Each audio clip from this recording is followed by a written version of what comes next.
বিশ্ব রাজনীতির অন্যতম গ্ল্যামারাস বোল্ড একই সাথে বিতর্কিত নাম আলেকজান্দ্রিয়া ওকাসিও-কর্টেজ, সংক্ষেপে এওসি। সমাজতান্ত্রিক আদর্শে বিশ্বাসী এই ডেমোক্র্যাট নেত্রী আবারও যুদ্ধের ডাক দিয়েছেন ধনকুবের বা বিলিয়নিয়ারদের বিরুদ্ধে।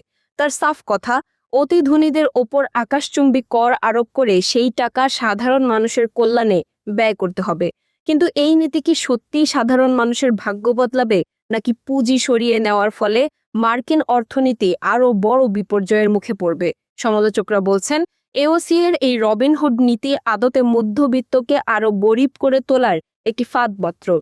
ধনকুবের বনাম সমাজতন্ত্রের এই লড়াইয়ের নেপথ্যে থাকা সত্য নিয়ে বিস্তারিত থাকছে নিশাত আফরোজের রিপোর্টে। মার্কিন কংগ্রেসের ভেতরে ও বাইরে যার কণ্ঠস্বর সবসময় উচ্চকিত তিনি আলেকজান্দ্রিয়া ওকাসিও-কর্টেজ। তার রাজনৈতিক দর্শনের মূলে রয়েছে ট্যাক্স দ্য রিচ বা ধনীদের ওপর কর আরোপ। এওসি মনে করেন মুষ্টিমেয় কিছু মানুষের হাতে বিপুল সম্পদ জমা থাকাটাই আধুনিক অর্থনীতির সবচেয়ে বড় অভিশাপ। সম্প্রতি এক সম্মেলনে এওসি সরাসরি বিলিয়নিয়ারদের আক্রমণ করে বলেন, কোনো সমাজ ব্যবস্থা তখনই ব্যর্থ হয় যখন কেউ বিলিয়নিয়ার হয় আর একই সময়ে সেই সমাজের কোটি কোটি মানুষ দুবেলা খাবারের জন্য লড়াই করে। সম্পদ কুক্ষিগত করে রাখার এই ব্যবস্থার অবসান হওয়া জরুরি। তবে এওসির এই সমাজতান্ত্রিক স্বপ্নকে দুঃস্বপ্ন হিসেবে দেখছেন অনেক অর্থনীতিবিদ। তাদের মতে ধনকুবেরদের ওপর অতিরিক্ত কর বসালে তারা তাদের ব্যবসা এবং বিনিয়োগ আমেরিকা থেকে সরিয়ে অন্য দেশে নিয়ে যাবে। এতে কর্মসংস্থান কমবে এবং সাধারণ মানুষের আয় তলানিতে গিয়ে ঠেকবে।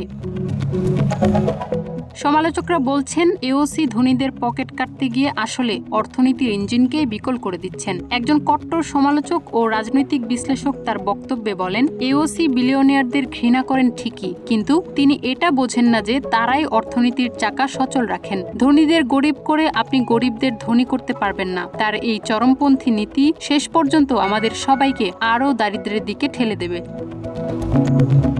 এওসির প্রস্তাবিত গ্রিন নিউ ডিল বা উচ্চ কর কাঠামো বাস্তবায়ন করতে গেলে ট্রিলিয়ন ট্রিলিয়ন ডলারের প্রয়োজন, যা শেষ পর্যন্ত সাধারণ করদাতার কাঁধেই এসে পড়বে। ফলে ধনীদের সম্পদ বন্টনের গল্পের আড়ালে মধ্যবিত্তের সঞ্চয়ই এখন ঝুঁকির মুখে।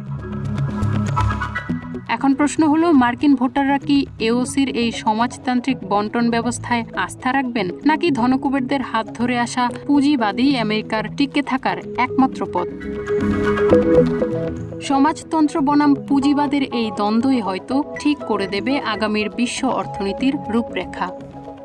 নিশাত আফরোজ, আমেরিকা বাংলা।